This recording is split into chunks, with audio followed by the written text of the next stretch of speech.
Hello guys, ഇത് 50 tissue culture വാഴയാണ്. അപ്പോൾ വാപ്പി മക്കളും പറയണത് 5.5 സെൻറ്റിൽ സൗദി മോഡലിൽ ഓലിത് കൃഷി ചെയ്യുന്നതാണ്. ഇനി എന്താവും അറിയില്ല, നമുക്ക് ഓരോ അഭിപ്രായം ചോദിച്ചതാ. കുഞ്ഞപ്പി എന്താവും? 100% ഉറപ്പാണ്. ഹായ് ഗൈസ്, അപ്പോൾ ഇത് 50 ടിഷ്യൂ കൾച്ചർ വാഴയാണ്. ഇതിൻ്റെ വീഡിയോ മുന്നൊന്ന് ഇട്ടായിരുന്നു. അപ്പോൾ ഇത് 50 എണ്ണം ഇതിൽ വെച്ചായിരുന്നു. ഞാൻ വിചാരിച്ച പോലെയല്ല, 49 എണ്ണം അടിപൊളിയായിട്ട് വന്നിട്ടുണ്ട്. അപ്പോൾ ഇന്ന് രാവിലെ ഇങ്ങോട്ട് ഇറങ്ങിയതാണ് ഇതിൻ്റെ ചോടൊക്കെ വൃത്തിയാക്കാൻ.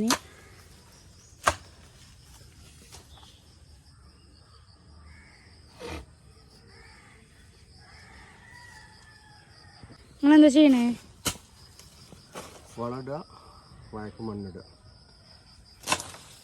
അപ്പോൾ ഇതാണ് 50 ടിഷ്യൂ കൾച്ചർ വാഴകൾ. അതിൽ 49 എണ്ണം അടിപൊളിയായിട്ട് നല്ലോണം വളർന്നിട്ടുണ്ട്. ഒന്ന് മാത്രമാണ് എന്തോ ഒരു ഇതിൽ വളർച്ച കമ്മിയായത്. പക്ഷേ ഇതെന്തെങ്ങനെ? ഇത് പ്രകൃതി നിയമമാണ്. കാരണം എല്ലാത്തിലും ഒരു പേടുണ്ട് ഉണ്ടാവും.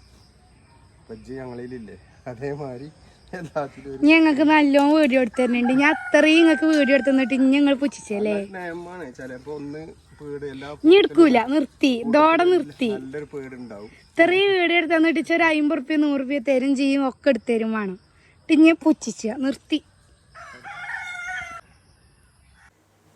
വൈക്കം മുഹമ്മദ് ബഷീറിൻ്റെ മതിലുകൾ എന്ന് പറഞ്ഞൊരു നോവലുണ്ട്. ആ നോവലിൽ ബഷീർ എന്നൊരു കഥാപാത്രമുണ്ട്.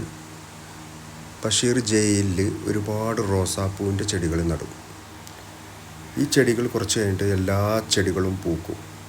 ഒരു ചെടി മാത്രം പൂക്കാതെ അങ്ങനെ നിൽക്കും. അപ്പോൾ ബഷീർ ആ ചെടിനോട് ചോദിക്കുന്നുണ്ട്, നീ മാത്രം എന്താ പൂക്കാത്തത്?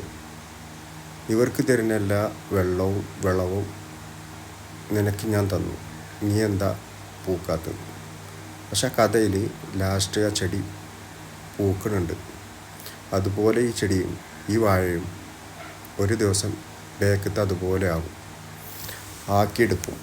കാരണം പേട് എന്ന് പറഞ്ഞുകൊണ്ട് തള്ളിക്കളയാതെ ഇതും ഈ കൂട്ടത്തിൽ തിരിച്ചു വരുന്നില്ല ഒരു പ്രതീക്ഷയുണ്ട് എനിക്ക്.